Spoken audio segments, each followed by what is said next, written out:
Et quelle idée j'ai eue. Ça, voilà, ça va partir au débat. Je le sais, on va parler kitesurf et écologie aujourd'hui. Mais quelle idée j'ai eue.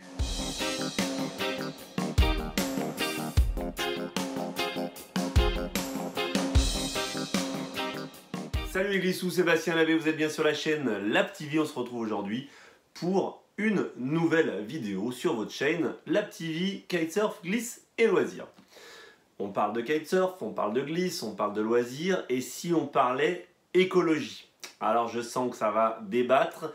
Tout de suite, disclaimer, avant qu'on démarre les enfants, ça se passe en dessous en commentaire. Je vous laisse donner votre avis, donner votre point de vue.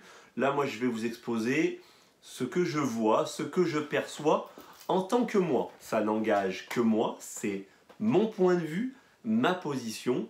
Et je vous invite grandement à partager vos idées, vos avis, vos solutions juste en dessous en commentaire. Alors on rentre tout de suite dans le vif du sujet. J'ai pensé à faire cette vidéo hier. On était en train de naviguer, nous, du côté de Sète. Je ne sais pas si vous en avez entendu parler, j'en ai parlé déjà dans la vidéo précédente.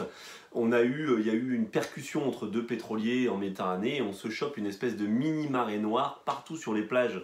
En tout cas les plages de l'Hérault, il me semble que ça touche aussi les Bouches-du-Rhône et l'Aude, mais en tout cas c'est très visible sur les plages de Carnon, Palavas, Sète hier, où ben voilà, on est sorti de l'eau, posé l'aile sur le sable et direct des taches de pétrole partout sur les kites, sur les planches, sur les pieds, sur les combinaisons, etc.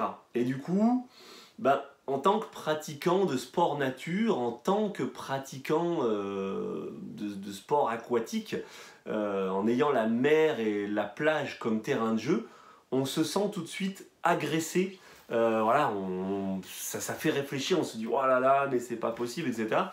Et bon, je suis rentré chez moi, j'ai regardé sur Facebook, etc. J'ai vu tous les messages de tout le monde, un petit peu outrés, les gens qui essaient de s'organiser, etc. Et je me suis dit putain, c'est vachement bien.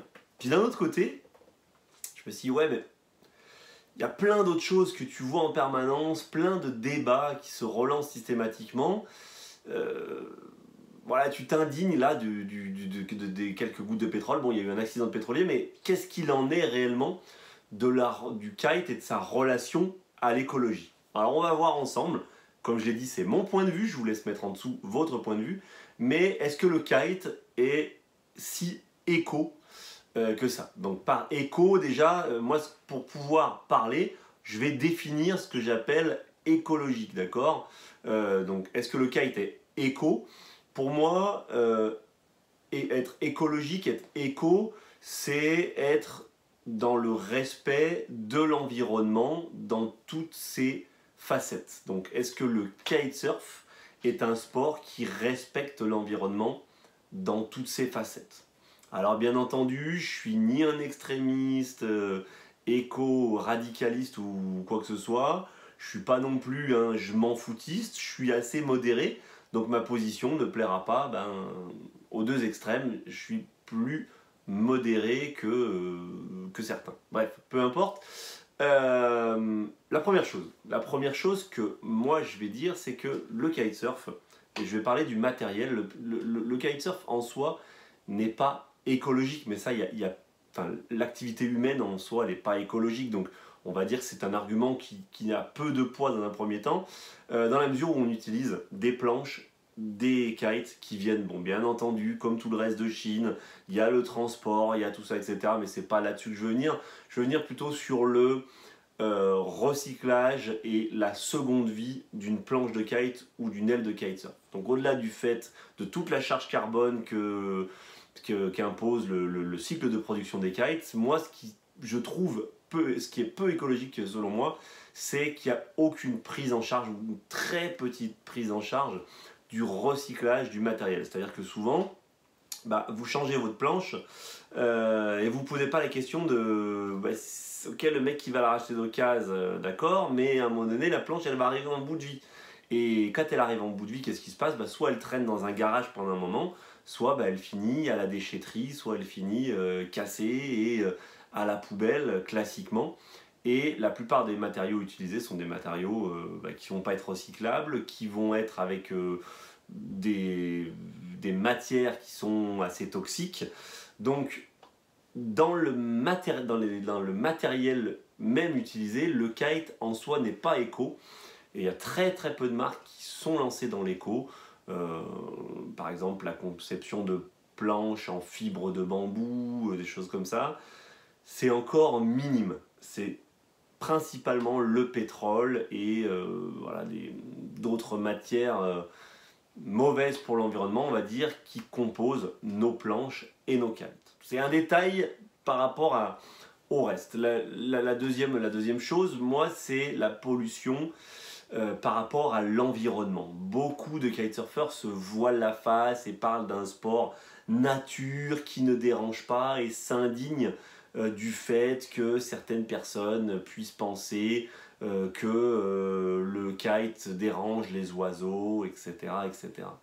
Alors là, je sais que je vais être en désaccord avec beaucoup, parce qu'il y en a beaucoup qui pensent que le kite ne faisant pas de bruit, etc., n'est pas un polluant, on va dire, pour la faune.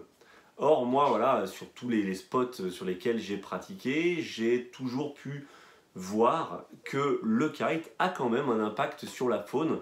Un kite, ça vole, ça fait pas de bruit, mais ça peut faire peur. C'est gros, c'est coloré, ça se déplace rapidement et ça peut faire peur aux oiseaux. Donc effectivement, ça a un côté pas si éco que ça, dans la mesure où le kite, c'est un petit peu...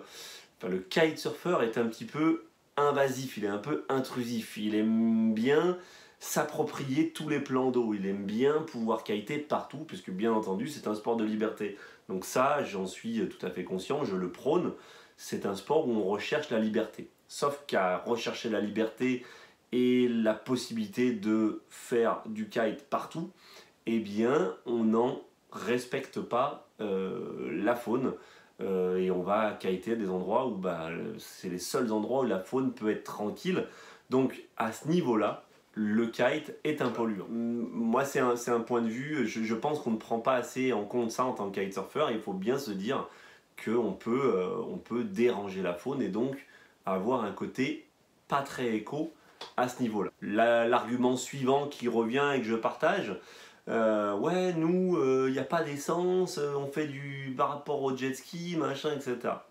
Certes, il n'y a pas d'essence, mais le kitesurfer, comme tout pratiquant de sport qu'on appelle les sports hédonistes ou les sports californiens, donc ces sports qui sont voilà, en recherche d'adrénaline, etc., le kitesurfer et le pratiquant de sport de ce type-là a tendance par rapport aux autres sportifs à énormément se déplacer. Attention, je ne parle pas du sportif de niveau, c'est-à-dire si on compare par exemple, vous allez me dire, bah ouais, mais les footballeurs aussi sont tout le temps dans les avions, etc. Oui, le footballeur pro, mais le pratiquant de football comme ça, de manière loisir, il peut pratiquer le foot dans son quartier et se déplacer à pied.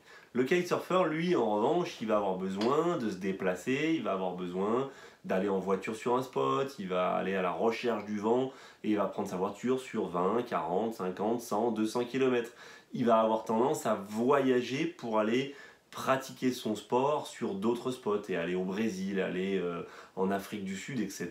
Donc à avoir globalement un impact carbone relativement important par rapport à d'autres sports. Voilà, donc c'est quelques petits exemples que je donnerai simplement parce que je voulais, voilà, suite à cet événement-là de marée noire, juste remettre les choses au clair, en tout cas selon mon point de vue, selon lequel, non, le kitesurf n'est pas tout propre, mais au-delà du kitesurf, le kitesurfer n'est pas tout propre. Et c'est en passant plutôt par une remise en question personnelle qu'on va faire évoluer les choses et qu'on va rendre le kitesurf plus propre. Je vous donne des exemples concrets.